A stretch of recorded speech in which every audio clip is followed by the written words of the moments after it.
Though the Guzman lawsuit in Raleigh County is attempting to pave the way for religious exemptions and the Hess lawsuit in Kanawha County is attempting the opposite, Attorney General J.B. McCuskey said in his filing they're essentially both asking the courts to answer the same question, which is why he's moving for the cases to be combined into one. He said in his response that, quote, a single organized judicial response is mandatory. Identical issues, facts, and legal arguments will be presented throughout both cases, and consolidation is necessary to promote judicial efficiency, avoid duplication, and ensure orderly disposition of all issues. But whether the cases are merged or remain separate, the landing place for at least the Guzman case will be the West Virginia Supreme Court of Appeals, as the State Board of Education has requested an expedited process, given that school is already back in session and more lawsuits could come if there isn't a decision soon. I don't want you to think for a minute we're trying to inconvenience the people of West Virginia. We're just trying to do our job.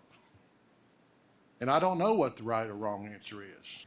This all goes back to an executive order from the beginning of Morrissey's term that interpreted a 2023 Equal Protection for Religion Act and said it allows for religious exemptions for school immunizations. And I think that there's just an utter lack of understanding of what the law is, and that we're trying to breathe meaning into two different laws in order to ensure that religious freedom is being respected. But when the legislature failed to get it into code, the state board said it would continue following state law and not an executive order. The Raleigh County judge has already sided with the governor, making religious exemptions valid for the 4 Raleigh students who brought the Guzman suit, but a decision from the Supreme Court would go statewide. And we'll get a decision, one way or the other, up or down.